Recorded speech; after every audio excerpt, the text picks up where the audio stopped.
মা আর বাবার অবাধ্য হয়ে যায়, সে দুনিয়াতেও অশান্তি থাকবে, আখিরাতেও অশান্তিতে থাকবে। কথা বলেন, কথা ঠিক কিনা?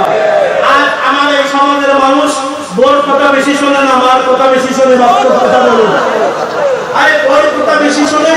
হুজুর সাল্লাল্লাহু আলাইহি ওয়াসাল্লাম আফসোসের সাথে বলেন, যদি এই সমাজের মানুষ যখন বিবির কথা বেশি শুনতে থাকবে, তখন তোমরা মনে করবা কিয়ামত তোমাদের সন্নিকটে চলে আসছে। কথা ঠিক কিনা? আজ আমরা মার কথা না শুনে বোর কথা বেশি শুনি, অবাধ্য সন্তান হয়ে গিয়েছি।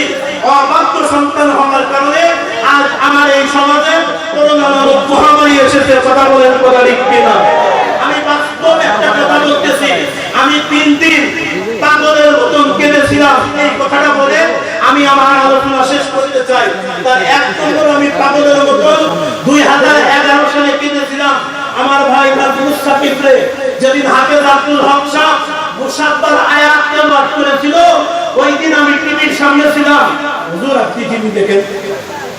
আরে আমি কোরআন শরীফ আমার ভাই নাজমুস সাকিবের তেলাওয়াত শুনতেছিলাম। যেই দিন মুসাব্বার আয়াত তেলাওয়াত করেছিল, একটা সেকেন্ড সে সময় নেয় নাই। মুসাব্বার আয়াত এমন ভাবে তেলাওয়াত করেছে, উস্তাদ আব্দুল হক সহ আবু ইউসুফ সাহেব সহ সবাই আওয়াজে কেঁদেছিল। ওই দিন আমি পাগলের মতন কেঁদেছিলাম। আমি এরপরে মিলিয়ে দেখেছি আমার ভাই হাফেজ নাজমুস সাকিব আজ বিশ্বজয়ী হাফেজ হওয়ার পিছনে কারণ হলো তার মা আর বাবা আর উস্তাদের দোয়া। কথা ঠিক কিনা? যদি মা দোয়া না করতো আজ উনি বিশ্বজয়ী হাফেজ হতে পারতো না। কথা বলেন, কথা ঠিক কিনা? 2 নম্বর হইল, আমি আরেকদিন পাগলের মতন কেঁদেছিলাম। আমাদের হৃদয়ের স্পন্দন, বাতিলের আতঙ্ক, আল্লামা ইবনে আল্লামা জিন্দা শাহজালাল মামুনুল হক, আল্লামা মামুনুল হক সাহেবের মার ইন্তেকালের কথা যেদিন আমি শুনেছিলাম, যেই মার থেকে যেই বের হয়েছে সেই দুনিয়ার মুহাদ্দিস আলেম হয়েছে, মুহাদ্দিস হয়েছে, হাফেজ হয়েছে, দায়ী হয়েছে। এমনকি আমার এই বাংলাদেশে মামুনুল হকের মতন একজন মহাপুরুষকে দান করেছে। ওই মা যেই দিন ইন্তেকাল করেছিল, ওই দিন আমি ওয়াজ হয়ে পাগলের মতন কেঁদেছিলাম। এরপরে আমি ওনার মুখ থেকে শুনেছি মামুনুল হক নিজে বলেছেন, আমার মা যদি দোয়া না করতো আমি আজ মামুনুল হক হতে পারতাম না। এরপর থেকে কি মাকে আর কষ্ট দিব? কষ্ট দেবেন না? কে হাত তুলে দেখান। নারায়ে তাকবীর, নারায়ে তাকবীর। তৃতীয় দিন আরেকদিন কেঁদেছিলাম।